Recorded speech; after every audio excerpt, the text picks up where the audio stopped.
ठीक। आज कौन सी दिल्ली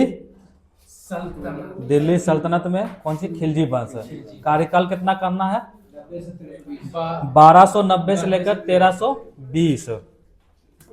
अच्छा, गुलाम वंश के शासन को समाप्त करके अगला वंश कौन आता है। वही खिलजी वंश। खिलजी वंश के संस्थापक कौन था। जलालुद्दीन फिरोज खिलजी। अच्छा, ये बताना कि दिल्ली सल्तनत में जो है लौ एवं रक्त की नीति को त्याग कर कौन सा शासक था जो कि उदार नीति का अनुसरण करने वाला दिल्ली का प्रथम शासक था। जलालुद्दीन फिरोज खिलजी। अच्छा, लौ एवं रक्त नीति को अपनाया कौन था। बलबन। ठीक है, उसको त्याग दिया था जलालुद्दीन फिरोज खिलजी। अच्छा, जलालुद्दीन फिरोज की खिलजी की हत्या कौन कर देता है। उसी का दामाद। ठीक है, अलाउद्दीन खिलजी। ठीक है, बेटा और दामाद जो है अलाउद्दीन खिलजी। गुलाम और दामाद रहता है। क्वेश्चन पूछेगा कि दिल्ली सल्तनत का उस शासक का नाम बताइए जिसकी हत्या उसके दामाद और भतीजा कर दिया था, तो क्या बोलिएगा अलाउद्दीन खिलजी। उसका दामाद और भतीजा दोनों था। इसकी हत्या कब होता है 1296। ठीक है, 1296। कहाँ पर। प्रयागराज के किलोखरी। करामानिकपुर। ठीक है, प्रयागराज के पास जो है करामानिकपुर है, वहीं पर जो है इसकी हत्या कर दी जाती है। अच्छा, अलाउद्दीन खिलजी अपना राज्याभिषेक जो है कहाँ करवाता है। वहीं कराएगा करामानिकपुर में, पहले प्रयागराज का। बताइए। अलाउद्दीन खिलजी जो है अपना राज्याभिषेक कहाँ करवाता है। ये करवाता है, जानते हैं, एक महल था दिल्ली के पास, बलवन के लाल महल। ठीक है, बलवन के लाल महल में हम लिख देते हैं, बलवन के जो है ना, बलवन के लाल महल में जो है, लाल महल, इसी महल में जो है ना अलाउद्दीन खिलजी अपना राज्याभिषेक करवाता है। ठीक है, कब करवाता है 1296 ईस्वी में। अच्छा, अलाउद्दीन खिलजी का बचपन का क्या नाम था। अली और गुरसप्पा था।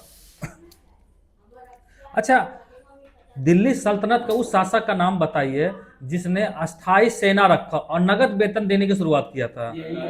अलाउद्दीन खिलजी अस्थाई सेना रखा था, मतलब दिल्ली सल्तनत पहला ऐसा शासक था जो अस्थाई सेना रखा था। ठीक है, और नगद वेतन देना शुरू हो गया था, कर दिया था।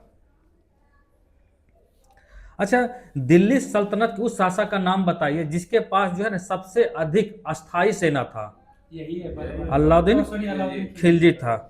घोड़ा दागने एवं हुलिया बदलने की प्रथा की शुरुआत किसने किया था।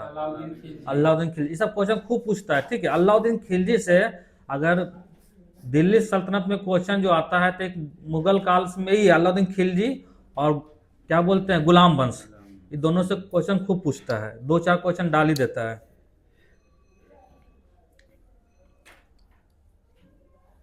अच्छा, अलाउद्दीन खिलजी का जो प्रथम आक्रमण कहाँ था। गद्दी पर बैठा था, कब बैठा था 1296 में। इसने पहला आक्रमण कहाँ किया था।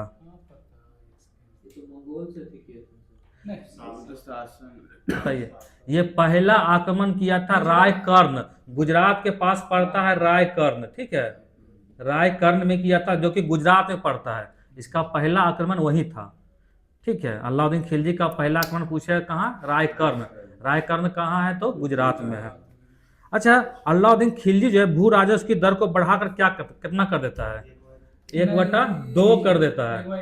ठीक है, 1/2 कर देता है। अच्छा, इसमें खम्मस किसको बोलते थे। खम्स एक लूट का धन। हाँ, जो लूटता था ना, जैसे उसके मतलब सेना गया कहीं लूटपाट किया है तो उसको बोलता था खम्मस। तो उसमें लूट के धन का जो है सुल्तान का हिस्सा कितना कर देता है।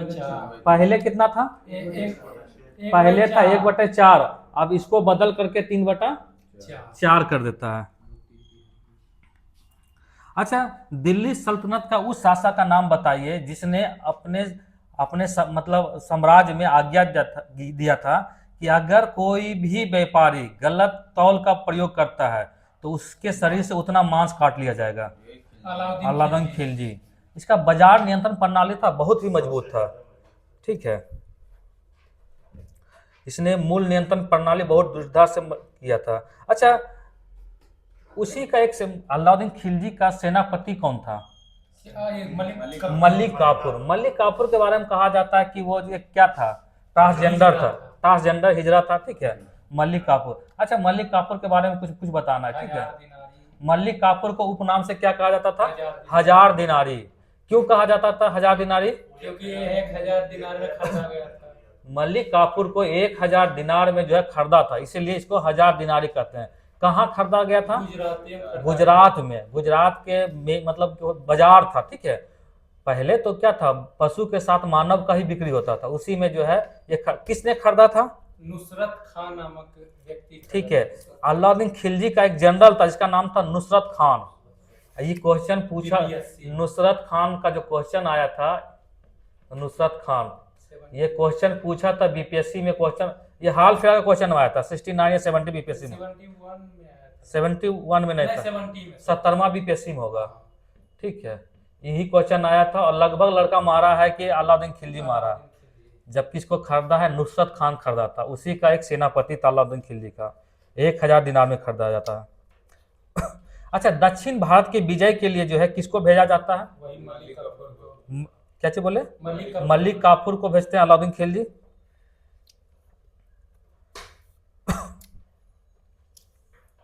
अच्छा, मलिक काफूर तो दक्षिण भारत में जो है आक्रमण करता है, तो दक्षिण भारत के किस जगह पर पहली बार आक्रमण करता है मलिक काफूर? दक्षिण भारत पर जो है कहां पहली बार आक्रमण करता है मलिक काफूर? बोलिए। जैसे अभी तो आप बोले ना कि दक्षिण भारत का आक्रमण करता है मलिक काफूर करता है, अलाउद्दीन खिलजी भेजता है, तो मलिक काफूर दक्षिण भारत के किस जगह या किसके साम्राज्य पर आक्रमण करता है ये बताएं? देवगिरी। देवगिरी के शासक उस समय थे रामचंद्र देव, ठीक है। ये आक्रमण होता है 1307 ईस्वी में, ठीक है। दक्षिण भारत पर जो आक्रमण होता है पहला 1307, 1296 तो गद्दी पे बैठ ही रहा है। 1307 ईस्वी में जो है पहला आक्रमण होता। अच्छा, दक्षिण भारत पर आक्रमण करने वाला पहला दिल्ली का शासक कौन था? पहला दिल्ली का शासक, हाँ, अलाउद्दीन खिलजी। अलाउद्दीन खिलजी, तो उसी का सेनापति। अगर सेनापति आक्रमण किया इसका मतलब वही किया है, ठीक है। अच्छा, मलिक काफूर को कोहिनूर हीरा जो मिलता है किसने दिया था? गोलकुंडा शासक। वारंगल के शासक था प्रताप रुद्रदेव, ठीक है। वारंगल के शासक था प्रताप रुद्रदेव, वही जो है मलिक काफूर को जो है कोहिनूर हीरा देता है, और वही कोहिनूर हीरा जो है अलाउद्दीन खिलजी को मलिक काफूर लाके दे देता है, ठीक है। अच्छा, जमायत खाना की मस्जिद किसने बनवाया था? जमायत खाना। अलाई दरवाजा के मंदिर ये भी अलाउद्दीन खिलजी। सीरी का किला किसने बनवाया था? किला है तो अलाउद्दीन खिलजी बनाया था। और हजार रहेगा तो बलबन रहेगा। अच्छा, ठीक। हजार खंभा का महल ये भी अलाउद्दीन खिलजी। अलाउद्दीन खिलजी बनवाता है। अच्छा, दिल्ली सल्तनत का जो है इस्लामी, दिल्ली सल्तनत का उस वास्तुकला का नाम बताइए जिसे इस्लामी शैली का रत्न कहा जाता है। बोलिए। अलाई दरवाजा, ठीक है। अलाई दरवाजा जो है इस्लामी वास्तुकला का रत्न कहा जाता है, ठीक है। सब क्वेश्चन नहीं गलती कीजिएगा। अलाई दरवाजा। अच्छा, अलाई दरवाजा का आकृति कैसा है बता सकते हैं? घोड़े के नाल के। ठीक है, अलाई दरवाजा। ये सब क्वेश्चन पूछा हुआ है पहले, यूपी पीसीएस में क्वेश्चन आया था, ठीक है, कि किसका आकृति जो है घोड़े के नाल के जैसा है, तो ये अलाई दरवाजा की आकृति है, घोड़े के नाल के जैसा है। अच्छा, ये अलाई दरवाजा है कहाँ? दिल्ली में। कुतुब मीनार के प्रवेश द्वार को ही अलाई दरवाजा कहते हैं, ठीक है। अच्छा, देवी के अधिकार को सिद्धांत को किसने चलाया था? देवी अधिकार के सिद्धांत को किसने चलाया था? अलाउद्दीन खिलजी। अलाउद्दीन खिलजी का कहना था कि जो राजा जो है ना वो देवता के भांति है, जिस तरह आप देवता को सम्मान करते हैं उसी तरह राजा भी सम्मानित व्यक्ति है। ये देवी अधिकार अलाउद्दीन खिलजी चलाया था। अल्लाह एवं रक्त नीति कौन चलाया था? बलबन चलाया था। और अंतरराष्ट्रीय मतलब क्या बिस्मार्क चलाया था, ठीक है, विदेश में बिस्मार्क चलाया था। सिकंदर सानिक उपाधि से अपने आप को किसने विभूषित किया था? अलाउद्दीन। अलाउद्दीन खिलजी का था महत्वाकांक्षा था कि जिस तरह सिकंदर पूरे भारत मतलब पूरे विश्व पर आक्रमण करता है ना, जीतता उसी तरह जो है हम भी जीते, ठीक है, लेकिन उसका ये पूरा नहीं हो पाता है इच्छा।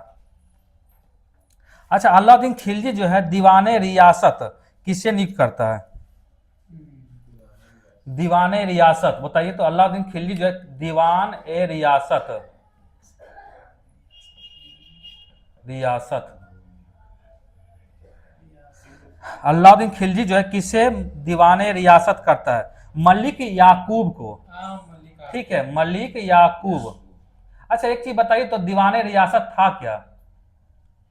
जितना इंपॉर्टेंट क्वेश्चन ये मलिक याकूब है ना, उससे ज्यादा इंपॉर्टेंट दीवान ए रियासत ये पद है क्या? देखिए आप क्वेश्चन का पूछने का तरीका भी कुछ कुछ चेंज हो रहा है। पहले फैक्चुअल डाटा पूछता लेकिन अब उसमें पूछता है कि घुरा घुरा क्वेश्चन पूछना शुरू हो गया है।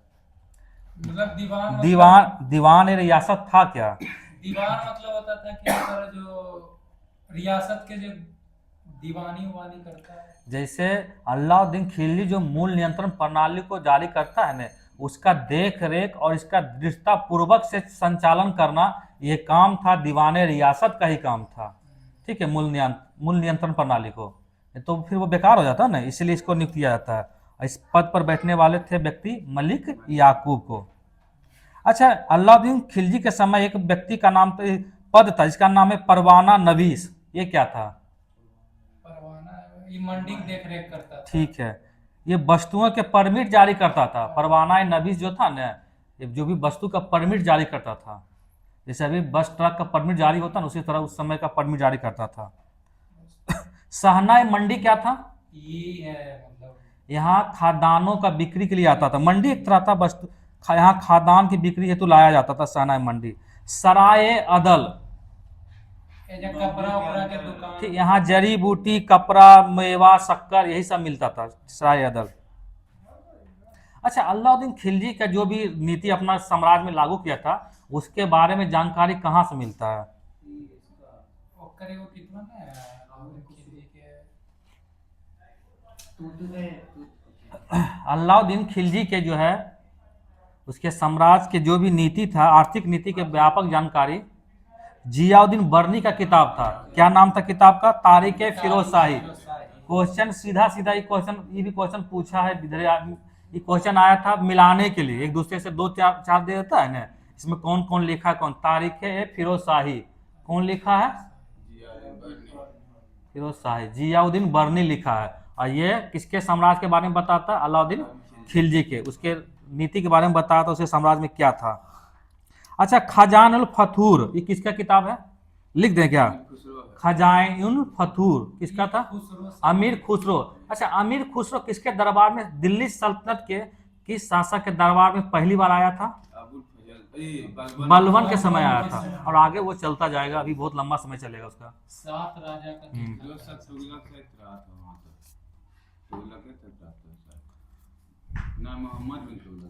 रेहला किसका है?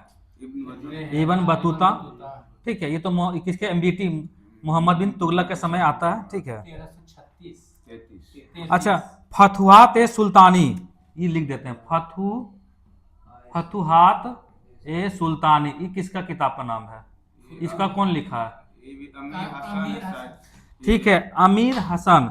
अमीर हसन नहीं, ईसानी, ईसानी का है। ठीक है, फतुहात ए सुल्तानी ईसानी, ये मिलाने के लिए आता है। ये क्वेश्चन सिर्फ इंडिविजुअल आपको डायरेक्ट क्वेश्चन नहीं पूछेगा कि फतुहात ए सुल्तानी कौन लिखा, नहीं, 4 को दे देगा। जैसे अमीर खुसरो किताब का नाम दे दिया है, इसका दे दिया है, और एक दो को मतलब और 2 का नाम दे दिया है। ठीक है, उसके बाद पूछेगा, मिलाने के लिए पूछेगा। जैसे अभी है ना इब्न बतूता का रेहला दे दिया है मान लिए, और अमीर खुसरो का दे दिया है खजवाल फतू अमीर, और मिलाने के दे दिया है। फिर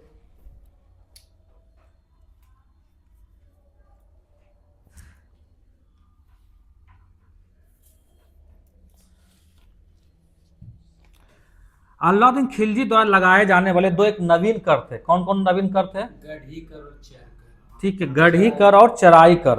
अच्छा चराई कर किस पर लगाया जाता था?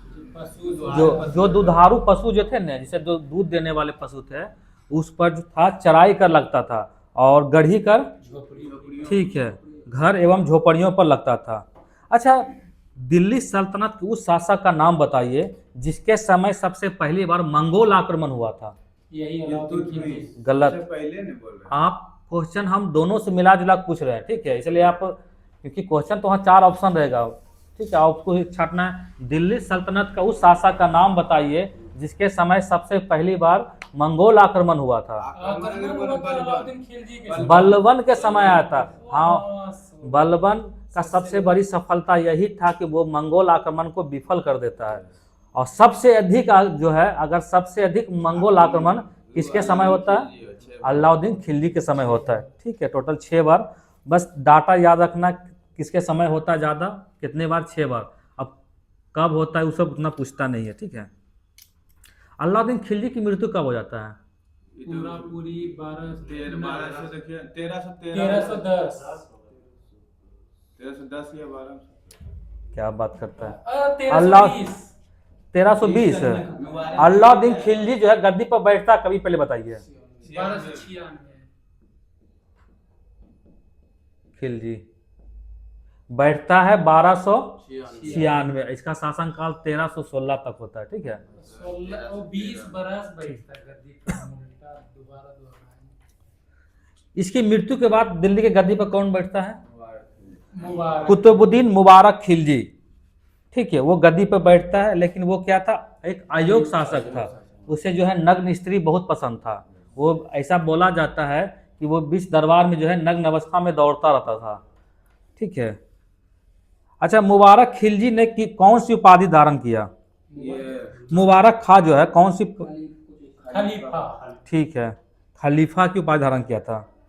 अच्छा, मुबारक खां के जो वजीर थे कौन थे, जिनकी हत्या इसको, मतलब मुबारक खिलजी की हत्या कर देता है? ठीक है, खुसरो खां। कब? 20 में करता है। ठीक है, अलाउद्दीन खिलजी के बाद गद्दी पर बैठता कौन? मुबारक खिलजी। उसकी हत्या खुसरो खां 1320 में उसकी हत्या कर देता है, और खुद जो है पैगंबर की उपाधि करके दिल्ली की गद्दी पर खुसरो खां बैठ जाता है। अच्छा, अमीर खुसरो के बारे में कुछ बताना है। ठीक है, अमीर खुसरो सबसे पहली बार दिल्ली से बलबन के समय आता है। अच्छा, इसका जन्म कहाँ होता है? ये क्वेश्चन ये पूछा है, बिहार दरोगा क्वेश्चन में आया था। यूपी के पटियाली में। ठीक है, वहाँ क्वेश्चन था, पटियाला था।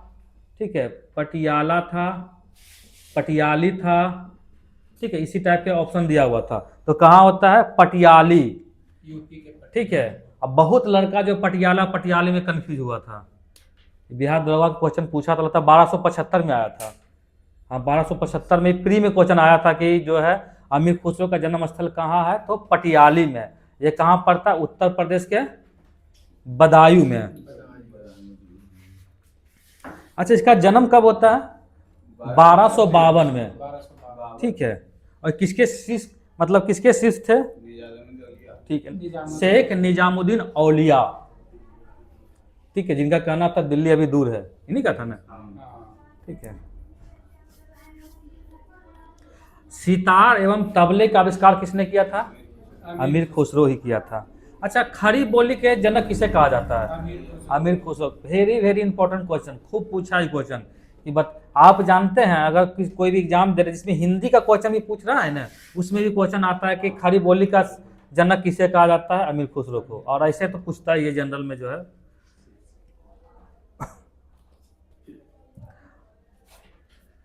अच्छा, अलाउद्दीन खिलजी जो है क्या जी हुआ? अलाउद्दीन खिलजी जो है चित्तौड़ पर आक्रमण करता है। ठीक है, बहुत ही, इसका फिल्म भी आया था, नहीं आया था? पद्मावती फिल्म भी आया था। तो अलाउद्दीन खिलजी चित्तौड़ पर आक्रमण कब करता है? कब करता है? 6 में लगता करता है। 1303 में करता है। ठीक है, 1303 में। यहाँ का शासक कौन था? चित्तौड़ का शासक राजा रतन सिंह। ठीक है, राजा रतन सिंह यहाँ के शासक थे। इसी की पत्नी थी, कौन सी नाम थी? पद्मावती। वंशवा था गोहलौती वंश का। क्या चल? राजा रतन सिंह गोहलौती वंश। हाँ, राजा रतन सिंह गोहलौती वंश के शासक थे। खिलजी जो है वंश खत्म हो गया। ठीक है, पॉलिटी में ये प्रस्तावना। पॉलिटी में क्या है? प्रस्तावना। प्रिम्बल।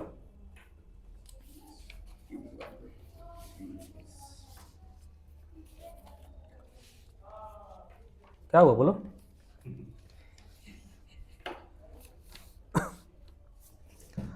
चलिए बताइए तो, प्रस्तावना यानी उद्देशिका। ठीक, इसको पेश सबसे पहली बार किसने किया था? उद्देशिका को जवाहरलाल नेहरू। कब किए थे? 1937। कब किए थे? 1900। 13 दिसंबर 1946 को, 1937 बोलता है। संविधान सभा में बोल रहे हैं। हाँ तो वही उद्देशिका उसी को बोलते हैं ना, उद्देशिका का संविधान। ये सब क्वेश्चन को गलत करना कि तुम एग्जाम से बाहर हो गया है, समझ गया ना। उद्देशिका को जवाहरलाल नेहरू पेश किए थे, और कब किए थे? 13 दिसंबर 1946 को। और इसकी स्वीकृति कब मिलता है? 22 जनवरी 1947 को। ठीक है, पहला तो यही है कि पेश किसने किया था, कब किया था, कब स्वीकृति मिलता है। अच्छा, प्रस्तावना जो या उद्देशिका जिसको बोलते हैं, इसमें संशोधन भी होता है कभी? हाँ होता। क्वेश्चन पूछेगा कि प्रस्तावना में संशोधन कितनी बार हुआ? 1 बार, 4 बार, 5 बार, 2 बार, और इनमें से कोई नहीं, या 1 बार भी नहीं हुआ है। 1 बार हुआ है। कब हुआ? मतलब ऑप्शन हम बता रहे हैं, ऑप्शन रहेगा 42वां संविधान संशोधन ठीक है। 1976। 42वां संविधान संशोधन 1976 में प्रस्तावना में संशोधन हुआ है। 3 शब्द को जोड़, आगे हम बताएंगे कौन कौन शब्द, इसको याद करने का क्या तरीका है। ये क्वेश्चन भी बहुत बार पूछा है। अच्छा, प्रस्तावना में जो है, एक बार हम प्रस्तावना को पढ़ देते हैं। प्रस्तावना में लिखा हुआ, हम भारत के लोग, भारत को एक क्या है? संपूर्ण प्रभुत्व संपन्न। ठीक है, इस सजाने के लिए आता है, प्रभुत्व संपन्न। दूसरा है समाजवादी, तीसरा है पंथ निरपेक्ष, चौथा है लोकतांत्रिक गणराज्य। ये सजाने के लिए ही आता है, ऐसा नहीं इसको हल्के में नहीं लो कि लिखा हुआ सिर्फ है। संपूर्ण प्रभुत्व संपन्न, समाजवादी, पहले प्रभुत्व संपन्न आएगा। ठीक है, पहले अपने प्रभुत्व संपन्न होगा तब तो समाज के बारे में सोचेगा, नहीं सोचेगा। ये यूपीएससी में या यूपीपीसीएस में बहुत बार क्वेश्चन पूछा भी है। ये सजाना बहुत ही टफ है ये। ठीक है, क्योंकि जरा सा भी 1-2 को भुला गया तो फिर गलत हो जाएगा। पहला क्या है? खुद हम पहले प्रभुत्व संपन्न हो जाए, मतलब संपन्न खुद अपने संबल हो जाएंगे, तो उसके बाद हम समाज के बारे में ख्याल रखेंगे। तो पहला है प्रभुत्व संपन्न, दूसरा क्या है? समाजवादी, तीसरा क्या? पंथ निरपेक्ष, और चौथा है लोकतांत्रिक गणराज्य। ठीक है, तीसरा पर 2 को याद रखिएगा। पहला दूसरा याद हो जाएगा तो ऑटोमेटिक 2 को याद हो जाएगा। अच्छा, प्रस्तावना में जो है ना, सामाजिक, आर्थिक और राजनीतिक न्याय, ठीक है, ये 3 शब्द है ना, ये कहाँ से लिया गया है? फ्रांस से लिया गया। फ्रांस के क्रांति से लिया है। 1789। गलत है, रूस से लिया है कि रूसी क्रांति 1917 से लिया गया है। 1917। ठीक है, फिर से हम बोलते हैं सामाजिक, आर्थिक, राजनीतिक न्याय, ये कहाँ से लिया गया है? रूस की क्रांति से लिया गया है। विचार, अभिव्यक्ति, विश्वास और उपासना की स्वतंत्रता, और अप्रतिष्ठा और अवसर की समानता। अब इसमें बताना है कि पहले तो क्वेश्चन बताना है कि कितने प्रकार के न्याय है। 3 प्रकार के न्याय। कौन कौन से न्याय है? सामाजिक, आर्थिक, राजनीतिक। ठीक है, न्याय, कितने प्रकार के न्याय? 3 देखिए, पहला नंबर तो क्वेश्चन यही पूछेगा कि प्रस्तावना में कितने प्रकार के न्याय है। पहला क्वेश्चन यही है। ऐसा नहीं कि क्वेश्चन पूछा हुआ पहले भी है, हम कोई नया क्वेश्चन नहीं बोले कैसा पूछेगा, आप पूछ चुका है। कितने प्रकार के हैं, और एग्जाम हॉल में जब 4 ऑप्शन देखिएगा ना, तो खुद आप ऑल बॉल हो जाएगा कि कितना है। 1 वर्ड है, 2 वर्ड है, 3 वर्ड है। न्याय शब्द कोई लिख के देखिए कितने वर्ड का है। न्याय 3 वर्ड का है। अब इसमें क्वेश्चन कौन कौन सा है? सामाजिक, आर्थिक और राजनीतिक न्याय, 3 प्रकार के न्याय है। इसके बारे में डीपीएसपी में लिखा गया है। ठीक है, सामाजिक, आर्थिक, राजनीतिक न्याय के बारे में वर्णन है। कितने प्रकार की स्वतंत्रता है? देखिए, स्वतंत्रता हम शब्द लिखते हैं, स्वतंत्रता कितना है? 5। 1 शब्द, 2, 3, 4, 5। ठीक है, 5 शब्द है। कौन कौन सी स्वतंत्रता है? विचार है, अभिव्यक्ति है, विश्वास है, धर्म है, और उपासना की स्वतंत्रता। ठीक है, और कितने प्रकार की समानता है? समानता कितने? समानता 2 प्रकार के। समानता 2। कोई भी सामान को 2 बराबर भागों में ही बढ़ता है, नहीं बढ़ता है। 3 बराबर भागों की सुना है कभी? अधिकतर 2 बराबर भागों में ही बढ़ता है। तो समानता 2 प्रकार का है। कौन कौन सा है? एक प्रतिष्ठा और एक अवसर की समानता। अब आ जाए प्रस्तावना के बारे में, कुछ मुख्य बातें दिया हुआ है। प्रस्तावना को संविधान का क्या कहा जाता है? कुंजी जो होता है ना, गाइड इसको बोलते हैं। प्रस्तावना को संविधान का कुंजी कहा जाता है। अच्छा, संविधान के अधीन समस्त शक्तियों का केंद्र बिंदु कौन है? वही प्रस्तावना ही है। गलत है। हम भारत के लोग। प्रस्तावना जैसे शुरू होता है तो वहां क्या होता है, हम भारत के लोग भारत को एक संपूर्ण प्रभु संपन्न समाजवादी पंथ निरपेक्ष लोकतांत्रिक गणराज्य बनाने के लिए। तो पहला है हम भारत के लोग, भारत के लोग ही सबसे मजबूत है। तो प्रस्तावना का सबसे पहला क्या है, अधिक समझ शक्तियों का केंद्र बिंदु कौन सा है, हम भारत के लोग ही है। अच्छा, प्रस्तावना को न्यायालय में परिवर्तित किया जा सकता कि नहीं, नहीं, पहला था, मतलब बाद में तो हुआ है। ये बात किसने कहा था, केसवानंद हुआ था। बताइए। मतलब किसमें मतलब प्रस्तावना को न्यायालय में परिवर्तित नहीं किया जा सकता है, इसके बारे में किसने बताया था, बेरू वाली बात गलत है। इसके बारे यूनियन ऑफ इंडिया बनाम मदन गोपाल, मदन गोपाल 1957, ये कहाँ का था, मदन गोपाल यूनियन, जो आप सिर्फ तो पढ़ रहे हैं कि प्रस्तावना में, ये राजस्थान का था। मदन गोपाल जो बता रहे हैं ना आप, ये राजस्थान के थे, ठीक है।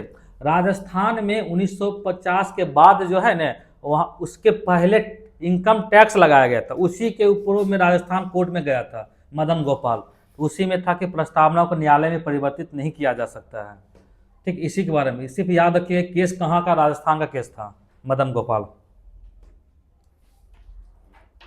और कब हुआ था, 1957। और इसमें कहा गया था कि प्रस्तावना को न्यायालय में परिवर्तित नहीं किया जा सकता है।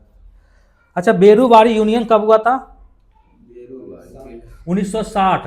बेरूबारी यूनियन क्या था, 1960 में हुआ था बेरूबारी यूनियन। भारत के दो स्थान था, बेरूबारी और खुलना, जो कि पाकिस्तान, पहले पाकिस्तान में चला गया था, ठीक है।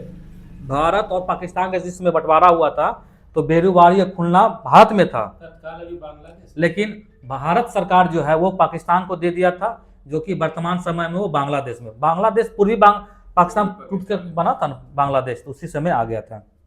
इसमें भी कहा गया था कि जहां भाषा संदिग्ध हो न प्रस्तावना का, वहां न्यायालय में विधिक निर्वाचन की सहायता कर सकता है, ठीक है। पहले तो इसमें प्रस्तावना में लिखा हुआ है कि किसी भी देश के बाहरी दबाव के कारण भारत का कोई भी अंग किसी देश को दिया नहीं जा सकता है, तो उसी बारे में यूनियन आया था, बेरूबारी और खुलना।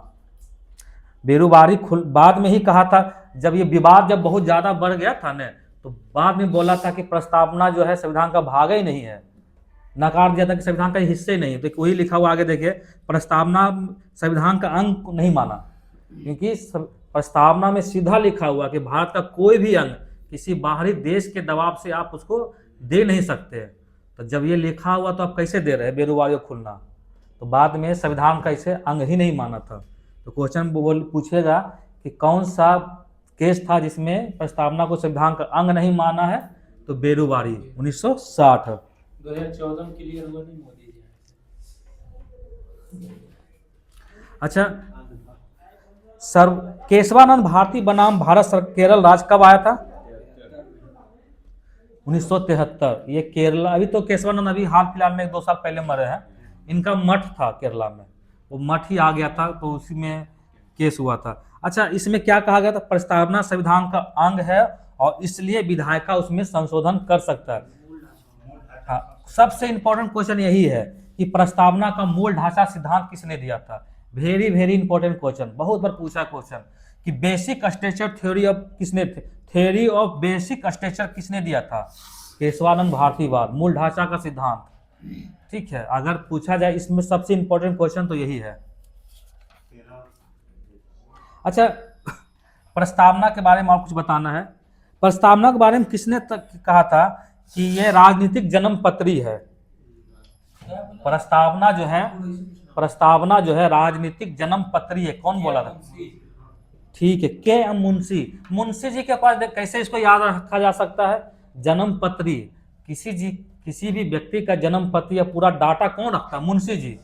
हर बड़े बड़े राजा महाराजा पहले होते तो वो अपने एक मुंशी नियुक्त करते थे, और उनके साम्राज्य में क्या हो रहा है सब बारे में मुंशी को पता था।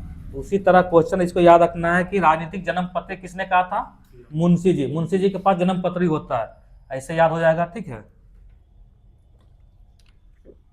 अच्छा, प्रस्तावना जो है ना संविधान की आत्मा है, ये किसने कहा था, संविधान की आत्मा है, किसने कहा था। देखिए ये सब क्वेश्चन जो है ना बहुत ही कंफ्यूजन क्वेश्चन है, बहुत याद करना। ठाकुर दास भार्गव, अब कैसे याद रखना पड़ेगा? ठाकुर दास भार्गव। ठाकुर मतलब क्या होता है? भगवान नहीं होता है, ठाकुर जी नहीं बोलते हैं, नहीं होता है। ठाकुर मतलब भगवान होता है, और हर व्यक्ति का भगवान जो है कहाँ बसता है? आत्मा में बसता है, नहीं बसता है। तो वही है, प्रस्तावना संविधान का आत्मा है। कौन बोले थे? याद हो गया? ठीक, इस तरह से लंबा समय तक ही याद रहेगा। आप भूल जाइएगा, एग्जाम हॉल में ऑप्शन मिलेगा ना, आप तो मार दीजिएगा। संविधान जो प्रस्तावना जो है संविधान का परिचय पत्र है। परिचय पत्र, ये कौन बोले थे? परिचय पत्र, परिचय पत्र बोलिए। एम पालकी वाला, ठीक है, एम पालकी वाला। पालकी ऐसी होता है ना, ठीक है, 2 आदमी रहता है पालकी में। अब पालकी मान ली शहर में किसी को पालकी में तुम रखेगा तो उसको पहले क्या तुम देगा? परिचय पत्र, आइडेंटिटी कार्ड देगा कि नहीं देगा? क्या तो पालकी पता चला कि लड़की लेकर भाग जाएगा? नहीं भाग जाएगा, उसका आइडेंटिटी कार्ड देगा, नहीं परिचय पत्र देगा। तो ठीक, पालकी वाला, ठीक है। तो संविधान का प्रस्तावना को संविधान का परिचय पत्र किसने कहा था? पालकी वाला, एम पालकी वाला। पालकी से याद रहेगा, जो पालकी का जो है उठाता है उसको हम एक परिचय पत्र देंगे। अच्छा, B.R. अम्बेडकर जो है संविधान की प्रस्ताव मतलब B.R. अम्बेडकर किसको जो है संविधान के हृदय एवं आत्मा कहते हैं? देख, प्रस्तावना को गलत है, अनुच्छेद 32। ये क्वेश्चन अगर एग्जाम में हॉल में आ गया, अगर क्वेश्चन पूछेगा कि B.R. अम्बेडकर जो है किसे संविधान का हृदय एवं आत्मा कहते हैं, तो ये क्वेश्चन तो आर्टिकल 32 रहेगा, उसके साथ जितना क्वेश्चन हम पूछे ना सब ऑप्शन में रहेगा, कि ताकि कंफ्यूज करे। क्योंकि संविधान की आत्मा प्रस्तावना को ठाकुर दास भार्गव कहते हैं, लेकिन तुम यहाँ प्रस्तावना का जिक्र नहीं। आर्टिकल जो 32 था ना, अनुच्छेद 32, उसको B.R. अम्बेडकर जो है संविधान का क्या बोले थे? हृदय और आत्मा। B.R. अम्बेडकर का अनुच्छेद 32 जो था ना, उसको बहुत मतलब प्रिय था, इसलिए कि अनुच्छेद 32 में बहुत कुछ दिया हुआ है। आप किसी व्यक्ति का शोषण नहीं कर सकते हैं, तो जाएगा न्यायालय में चला जाएगा। सुप्रीम कोर्ट, हाँ न्यायालय हुआ ना, सुप्रीम कोर्ट जाइए, हाई कोर्ट जाइए, न्यायालय ही है ना। तो 232 के 222 कितना था हाई कोर्ट में? 226। 226। 42वां संविधान संशोधन 1976 के द्वारा प्रस्तावना में कितने बार संशोधन हुआ? एक बार हुआ। कौन से शब्द जोड़े गए? ये शब्द को एकदम एग्जैक्ट याद करना, और एग्जैक्ट ही देता है। समाजवादी, क्या नाम था? समाजवादी, पंथ निरपेक्ष और अखंडता। समाजवादी, SPA, समाजवादी, पंथ निरपेक्ष और अखंडता। यही सीरियल नंबर में जोड़ा गया है, और यही सीरियल नंबर में आपको याद रखना है। सिर्फ ये 3 वर्ड याद रखना है, SPA, समाजवादी, पंथ निरपेक्ष और अखंडता। यही 1976 में जब संशोधन होता है तो उसमें जोड़ा गया था। अच्छा, भारतीय राजनीति की व्यवस्था में सर्वोच्च स्थान किसको दिया गया है? संविधान को ही दिया गया है। भारत का संविधान अपना प्राधिकार कहां से प्राप्त करता है? भारत का संविधान अपना प्राधिकार कहां से प्राप्त करता है? भारत की जनता से, यानी भारत के लोग, ठीक है, हम और आप से। अच्छा, भारतीय संविधान बनाने में जो है सबसे गहरा प्रभाव किसका रहा? भीमराव अम्बेडकर जी। 1935 के अधिनियम, भारत सरकार अधिनियम 1935, या तो एग्जैक्ट उसी को उठा लिया गया है या उसी से कुछ परिवर्तन करके रखा गया है, ठीक है। इसके बारे में अम्बेडकर जी बोले थे, इसके बारे में हमें क्षमा नहीं मांगनी, ठीक है। अच्छा, भारतीय संविधान में जो है संघीय शासन शब्द का प्रयोग कितनी बार किया गया है?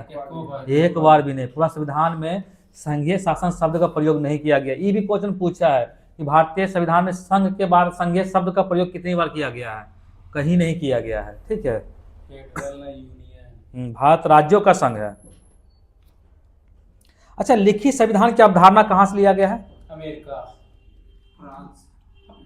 फ्रांस की देन है। लिखित संविधान की अवधारणा फ्रांस की देन है। अच्छा, ये बताना है कि प्रस्तावना में प्रयुक्त जो है ना स्वतंत्रता, समानता और बंधुत्व, ये किस क्रांति का देन है? ये तो फ्रांस फ्रांस की क्रांति से। और सामाजिक आर्थिक और राजनीतिक न्याय ये कहाँ से है? रूस के रूसी क्रांति से दिया हुआ है। ठीक है, ये प्रस्तावना चैप्टर खत्म हो गया है। ठीक है, जो इसमें था। अच्छा, और कुछ बताइए प्रस्तावना के बारे में बताइएगा। तो जिसे संविधान की प्रस्तावना के बारे में किसने कहा था? ये हमारे दीर्घकालीन सपनों का विचार है। हाँ, संविधान की प्रस्तावना के बारे में किसने कहा था? ये हमारे दीर्घकालीन सपनों का विचार है। अल्लादी कृष्ण स्वामी अय्यर। ठीक है, अल्लादी कृष्ण स्वामी अय्यर। क्या हुआ, कुछ बोलो। चलिए, खत्म हो गया है। और क्या पूछना था? ज्योग्राफी तो बहुत लंबा चैप्टर है, पूरा नहीं हो पाएगा। जो इम्पोर्टेंट आप पूछेंगे, आधा पूछते हैं ज्योग्राफी आज, आधा कल, क्योंकि इसमें बहुत क्वेश्चन है। बहुत अच्छा इम्पोर्टेंट क्वेश्चन एग्जाम में आता ही है। ठीक है, ये 2 चैप्टर से 2 क्वेश्चन आ जाता है एग्जाम में, फर्स्ट और सेकंड। तो ये एग्जाम में क्या होता है?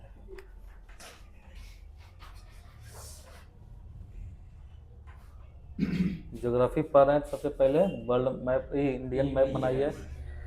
ठीक है, बढ़िया से तो मैप बना नहीं है, लेकिन फिर भी ठीक है। देश के कुल क्षेत्रफल का कितना प्रतिशत भाग पर जो है ना उच्च पर्वत श्रेणियां है? 10.7%। सिर्फ 10 याद रखिए, दशमलव को छोड़िए, हटाइए। 10.7% पर है, जो कि जिसकी ऊंचाई कितना है समुद्र तल से? 2135 मीटर। अच्छा, पहाड़ियाँ कितना परसेंट है? पहाड़ी 18%। उच्च पर्वत श्रेणी है 10.7% पर, पहाड़ियाँ कितना है? 18% है। और ये मैदानी भाग कितना है? 43 है। ठीक है, यही इतना है। इसी के बारे में पूरा आपको ज्योग्राफी, मतलब भारत के ज्योग्राफी के बारे में पूरा पढ़ना है। भौतिक रचना के आधार पर, मतलब फिजिकल के आधार पर जो है, भारत को कितने भागों में बांटा गया है? कौन कौन सा है? उत्तर का पर्वतीय मैदान, ऊपर पर्वत है। उसके बाद बताइए विशाल मैदान, मध्य का विशाल मैदान। उसके बाद बताइए प्रायद्वीपीय पठार, ये प्रायद्वीपीय पठार। ठीक है, यही प्रायद्वीपीय बोलते हैं, प्रायद्वीपीय पठार। उसके बाद बोलिए मरुस्थलीय प्रदेश, राजस्थान वाला जो मरुस्थलीय है। और क्या है? नीचे का है समुद्र तटीय मैदान। कितने भागों में बांटा गया है? 5 भागों में। कौन कौन सा है? पहला क्या है? उत्तर का पर्वतीय प्रदेश। उसके बाद मध्य का मैदानी भाग। और तीसरा क्या है?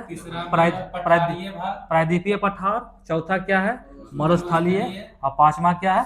समुद्र तलीय। यही 5 भागों में पूरा ज्योग्राफी आपको इंडियन ज्योग्राफी पढ़ना है।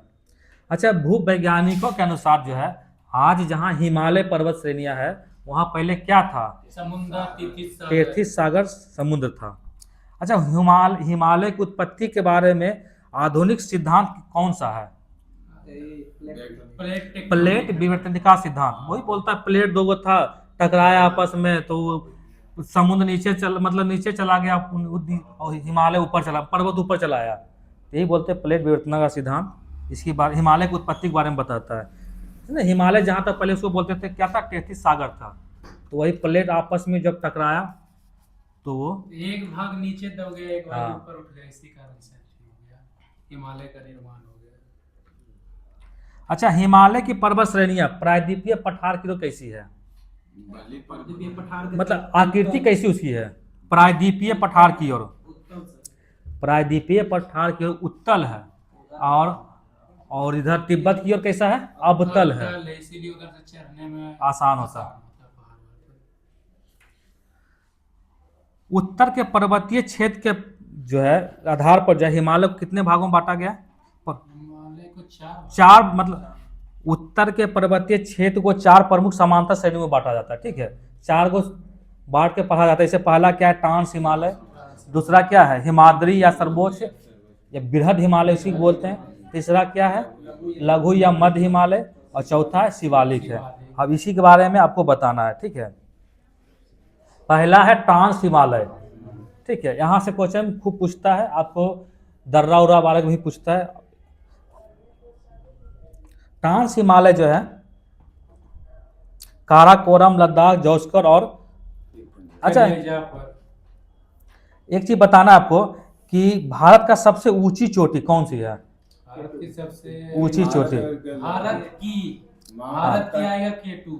भारत की सबसे ऊंची चोटी की लगेगा तो K2। K2 इसको बोलते हैं गॉडविन ऑस्टिन। इसकी लंबाई कितना है? 11 मीटर लंबाई। याद रखिए, पूछा क्वेश्चन भी। लंबाई 86-11 मीटर है और भारत की सबसे ऊंची चोटी है। ठीक है, ये भारत में आएगा तब काराकोरम की सबसे सर्वोच्च चोटी है। ठीक है, 86-11 मीटर है। अच्छा, काराकोरम और लद्दाख के बीच जो है कौन सी घाटी पाई जाती है? काराकोरम और लद्दाख। काराकोरम और लद्दाख नुब्रा घाटी। नुब्रा घाटी। ठीक है, नुब्रा नदी है। नुब्रा घाटी है। अच्छा, करेवा करेवा मिट्टी होता है, ये कहाँ पाई जाती है? जम्मू कश्मीर। जम्मू कश्मीर। ये मिट्टी कैसी होती है? मतलब काला जलोढ़ मिट्टी होती है। जलोढ़। ठीक है, और जलोढ़ मिट्टी होता है और ये केसर के लिए उपयोगी मिट्टी होता है, इसी बोलते हैं करेवा। अच्छा, बृहद हिमालय में जो है दर्रा, कौन कौन सी दर्रा पाई जाती है, या ट्रांस हिमालय जो बोलिए, बृहद या ट्रांस हिमालय में? कलेजा पर। कलेजा पार। हाँ। बताओ। काराकोरम। हाँ। लद्दाख। हाँ, जैसे जास्कर पासे पीर पंजाब। ठीक है। जोजिला, पीर पंजाल, वनिहाल, जौस्कर, फोटुला, लद्दाख और खारदुंगला, ये दर्रे जो है ट्रांस हिमालय या बृहद हिमालय में पाई जाती है। ठीक है। कश्मीर हिमालय क्षेत्र में मीठे जल की झील कौन सी है? डल झील। डल झील और बुल्लर झील। मीठे पानी की झील कौन सी? डल झील और बुल्लर झील। अच्छा, खारे पानी की झील कौन सी है? तसेंगोडू। बोलो। पैंगोंग सो और सोमोरिरी। पैंगोंग सो देखे हैं? 3 इडियट फिल्म में पैंगोंग सो का दिखाता है, अंतिम में जो कौन रणछोड़ दास जो जाता है। पैंगोंग सो और तसो मुरारी जो है झील है, जो कि खारे पानी की झील है। अच्छा, इसमें जो ट्रांस हिमालय में जो है, ये तीर्थ स्थल का नाम बताइए। वैष्णो देवी, अमरनाथ गुफा और चरार शरीफ है।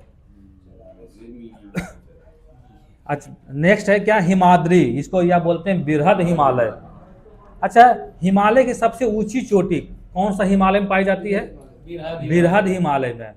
ट्रांस हिमालय जो है ना, जो मतलब इस टाइप से है ना, तो ये ऐसे के मुड़ा हुआ है, ये ज्यादा ऊंचाई नहीं है, और बृहद हिमालय सीधा खड़ा है, तो ये सबसे ऊंची चोटी ही पाई जाती है। कितनी ऊंची है? 6000 मीटर। माउंट एवरेस्ट कहाँ पाई जाती है, किस हिमालय में? बृहद हिमालय में। कितनी ऊंचाई माउंट एवरेस्ट का?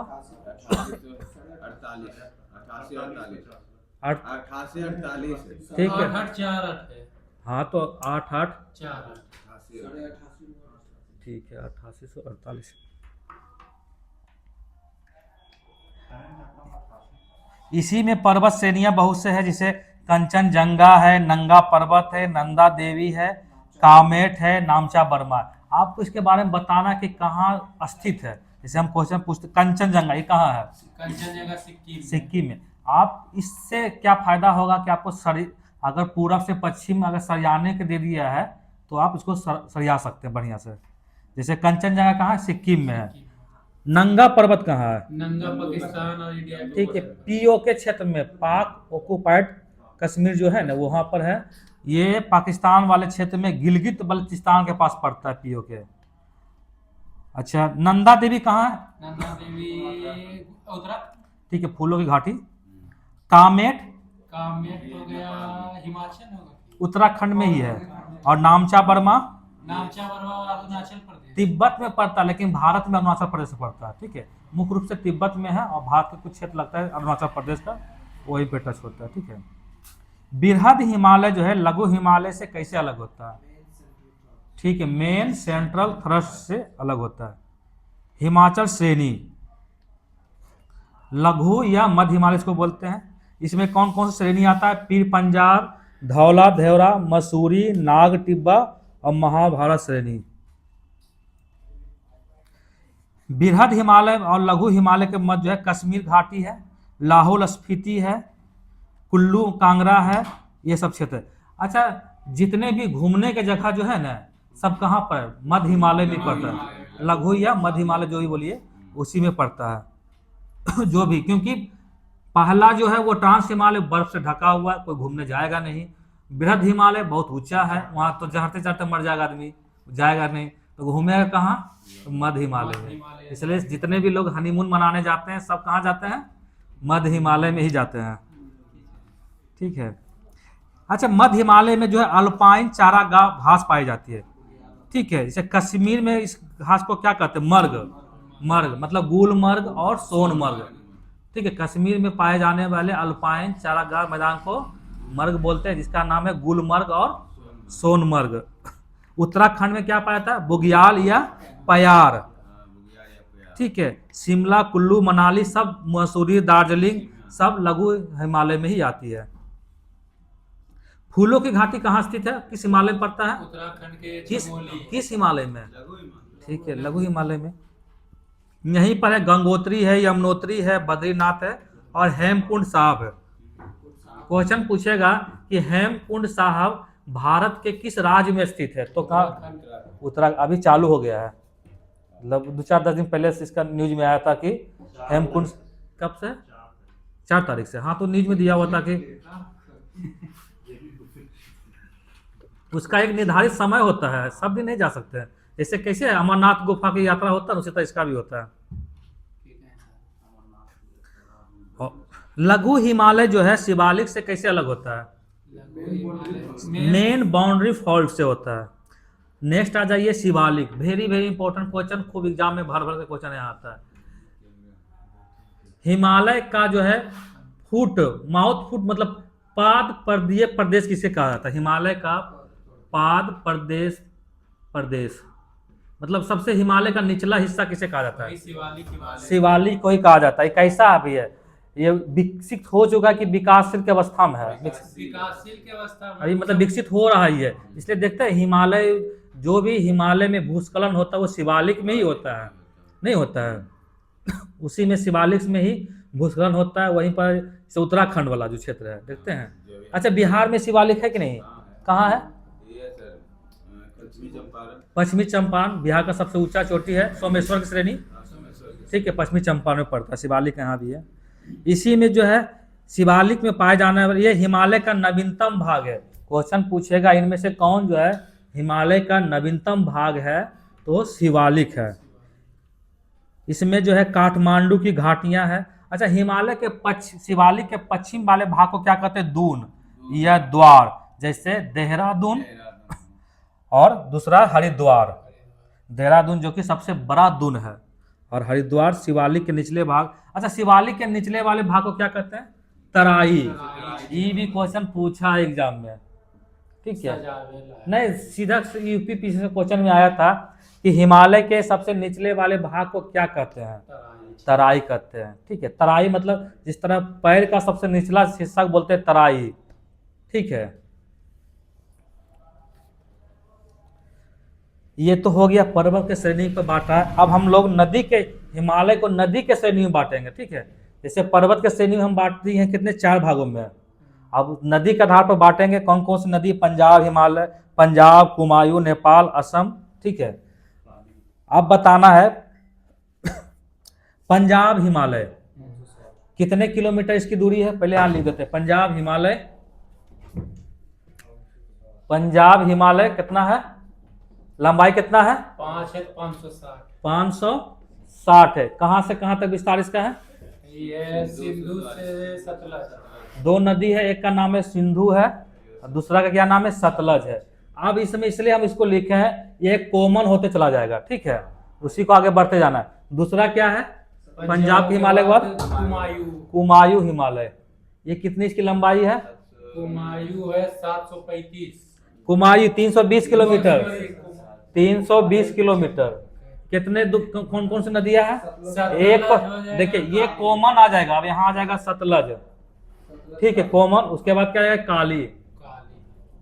ठीक है, अब उसके बाद क्या है?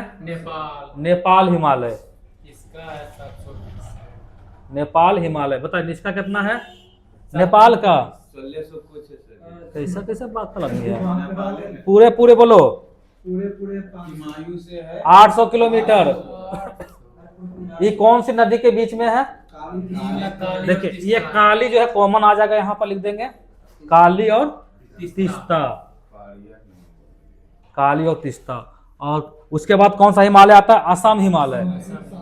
असम, इसका कितना है? 720 किलोमीटर। कौन कौन सी नदी है? एक का हो जाएगा तिस्ता, कॉमन आ जाएगा तिस्ता। दूसरा क्या है? दिहांग। दिहांग एक ही नदी का कॉमन आते जाएगा, इससे हटेगा उसमें जाएगा, उससे हटेगा उसमें जाएगा। फिर से हम पूछ देते हैं, फिर से बताना है। और ये नदी के आधार पर जो बांटा है ना, ये एक भूगर्भ शास्त्री थे जिसका नाम था सिडनी बुराड। यही हिमालय को नदियों के आधार पर बांटे थे। चलिए बताना है पंजाब हिमालय। 560 किलोमीटर सिंधु और ठीक, सतलज। सिंधु और सतलज, यहाँ से भी एक क्वेश्चन फिक्स रहता है। दूसरा है कुमायूं हिमालय, ये कितना है? कुमायूं 320। 320। कौन सी नदी है? ये हो जाएगा सतलज और काली। ठीक है। तीसरा क्या है? नेपाल हिमालय, नेपाल हिमालय 800 किलोमीटर। और किन दो नदियों के बीच है? ये हो जाएगा काली और तिस्ता। और चौथा है क्या? असम हिमालय। असम हिमालय 720। ठीक है। 720 किन दो नदियों के बीच है? तिस्ता और दिहांग। ठीक है, तिस्ता और दिहांग। अच्छा, कुमायूं हिमालय मुख्य रूप से कहाँ पाई जाती है? कुमायूं नेपाल। कुमायूं हिमालय उत्तराखंड में है ना। उत्तराखंड। इसकी चोटी, प्रमुख चोटियां हैं, देखिए नंदा देवी, कामेर, त्रिशूल, बद्रीनाथ, केदारनाथ और बंदरपूछ। वही बंदरपूछ है जहाँ की किसकी उत्पत्ति होती है? कौन नदी का? यमुना का। अच्छा, उत्तराखंड में फूलों की घाटी कहाँ स्थित है? चमोली उत्तराखंड में। ठीक है।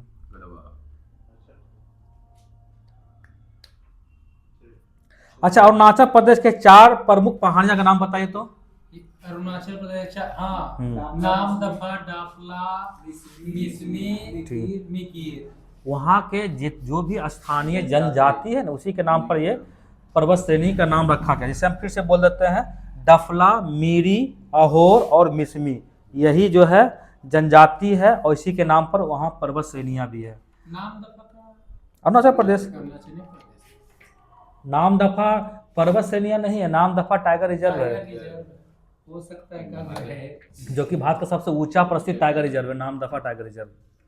वहीं पर लाली और पासी वन्यजीव अभ्यारण्य भी पाई जाती है। आगे जाके वन्यजीव अभ्यारण्य जब चैप्टर आएगा तो सब क्वेश्चन आएगा, ठीक है। अच्छा, भारत और म्यांमार के बीच, भारत और म्यांमार के बीच जो है, मैप पे तो खत्म हो गया। अच्छा हटाइए, बताइए भारत और म्यांमार के बीच जो है ना, भारत और म्यांमार के बीच पाए जाने वाले पर्वत श्रेणियां कौन कौन सी है? बताइए। एगो नागा आ जाएगा। नागा। पहला है पटकाई की बूम, दूसरा है नागा पहाड़ियां, तीसरा है लैमा टोल। भी आए क्वेश्चन लैमा टोल के बारे में, लैमा टोल के बारे में पूछा है। लैमा टोल और मीजो पहाड़ी, जैसे मीजो पहाड़ी है आपको याद हो जाएगा ऑटोमेटिक। लैमा टोल एक नाम पर नहीं बैठता है, ठीक है। लैमा टोल। अब देखिए पहला है क्या? पटकाई बूम, ये कहाँ है? अरुणाचल प्रदेश में, ठीक है। ऊपर वाले क्षेत्र में अरुणाचल प्रदेश में, यहाँ पर पटकाई की बूम पहाड़ियां हैं। नागा पहाड़ियां नागालैंड में है, ठीक है, नीचे है नागालैंड, यहाँ पर नागालैंड है। और उसके बाद लैमा टोल पहाड़ियां मणिपुर में है, ठीक है। लैमा टोल कहाँ है? मणिपुर में है। देखिए नहीं याद आता, देखो हम याद कर देते हैं, रुको अभी तुमको। लैमा टोल क्या नाम है? लैमा टोल। टोल मतलब क्या होता है? टोल प्लाजा नहीं बोलते हैं, टैक्स लगता है ना टोल प्लाजा पर। तो टोल प्लाजा पर टैक्स कैसे देगा? जब तुम्हारे पास मनी रहेगा तब तो देगा, नहीं बिना पैसा कैसे टैक्स दे देगा? गाड़ी लग गया टोल प्लाजा पर, रुक गया गाड़ी, तो मनी फॉर मणिपुर, ठीक है। लैमा टोल कहाँ है? मणिपुर में है।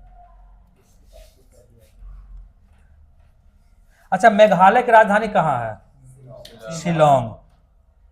किस पहाड़ी पर है? खासी पहाड़ी पर। सबसे ज्यादा वर्षा मेघालय में कहाँ होता है? खासी। नहीं, कहाँ होता है? खासी। ठीक है, मानसीराव मेघालय। किस पर होता है? वो खासी पहाड़ी पर होता है।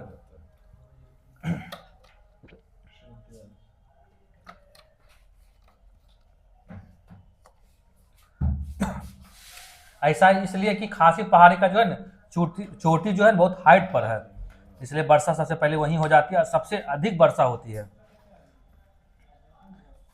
अच्छा, मेघालय राज्य में पाए जाने वाले पहाड़ी कौन कौन सी है?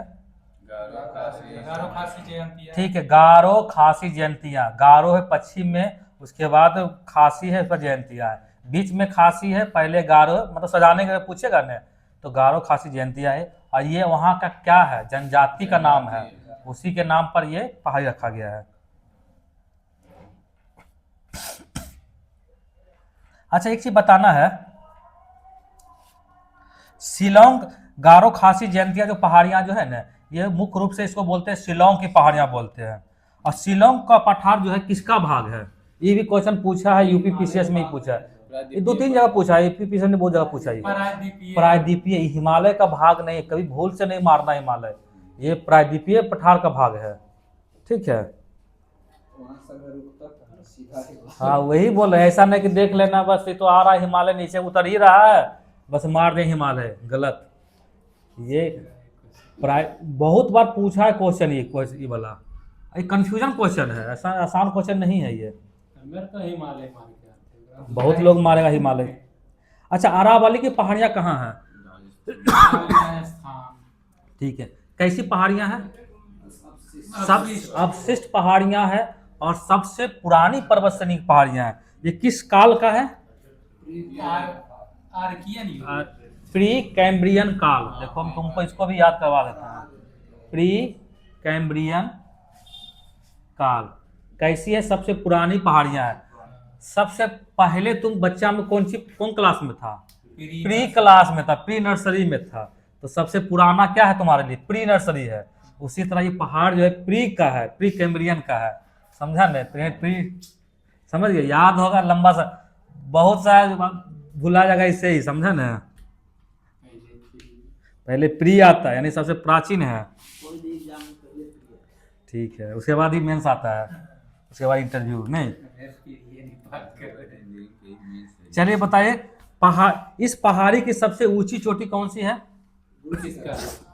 इसका अरावली का गुरु शिखर। ठीक है, गुरु शिखर। कितना ऊंचाई इसका है? 1722।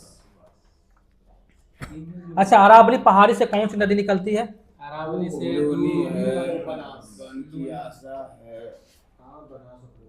लूनी नदी है जो कि कच्छ के रण में समाप्त हो जाती है। इसके पश्चिम वाले भाग से लूनी नदी निकलती है और पूर्वी वाले भाग से बनास नदी है। अच्छा दिल्ली में जो है ना रायसीना हिल्स, ये किस पहाड़ी पर स्थित है? अरावली। अरावली पर्वत श्रेणी का ही भाग है, दिल्ली तक पालम तक गई है। ठीक है, पहाड़ी राजस्थान से होते हुए जाती है दिल्ली के पालम तक, और इसी पर है। ये क्वेश्चन पूछा था कि दिल्ली के राष्ट्रपति भवन रायसीना हिल्स जो है किस पहाड़ी पर स्थित है, तो अरावली पहाड़ी पर है। और ये अपशिष्ट पर्वत श्रेणियां हैं।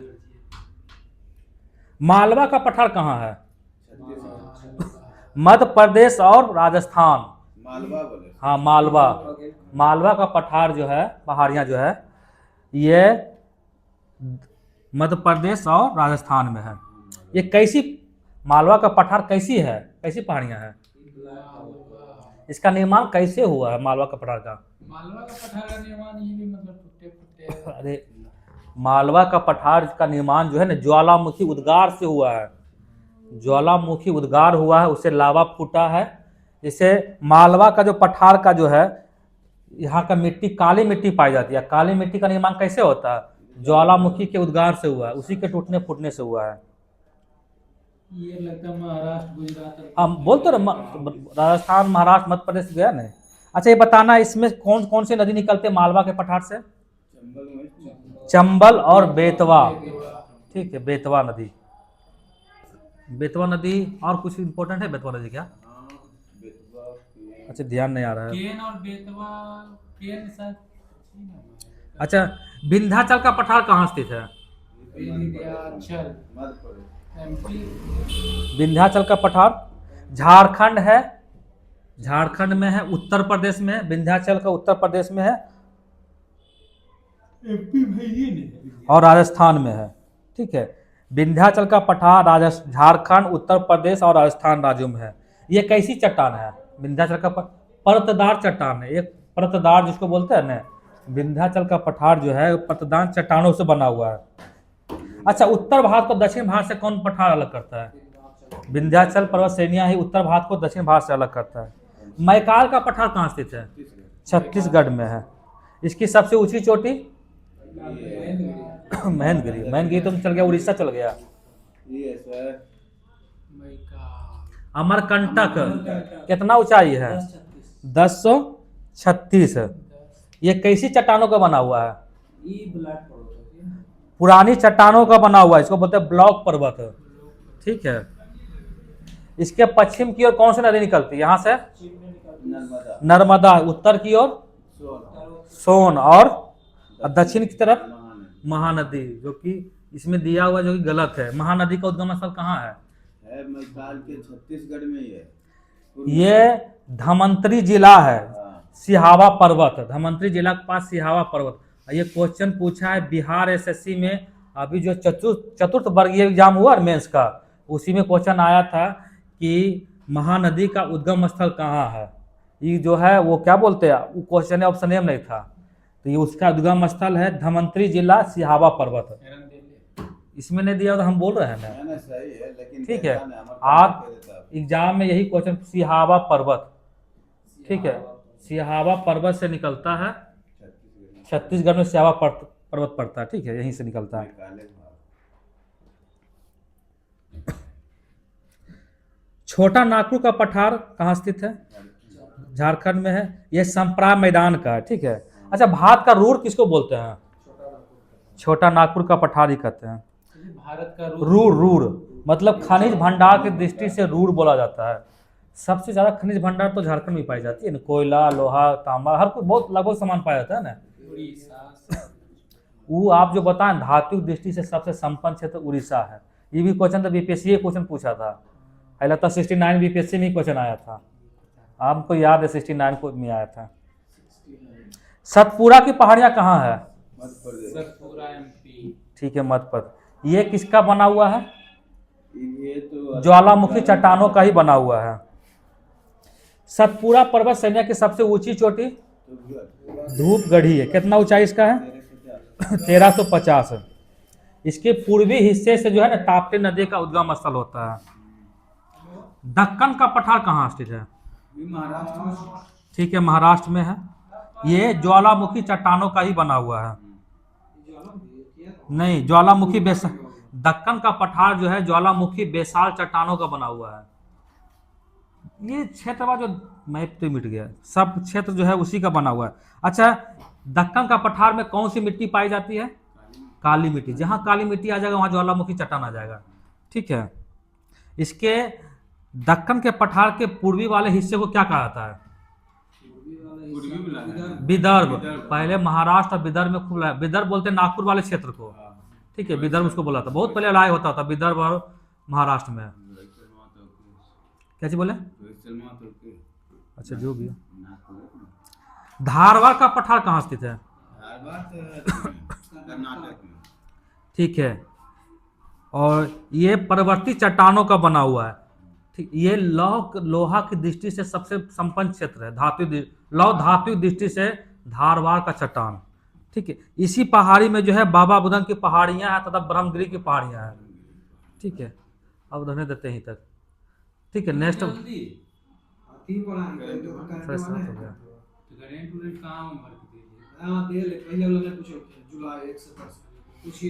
कितना देरी हो गया?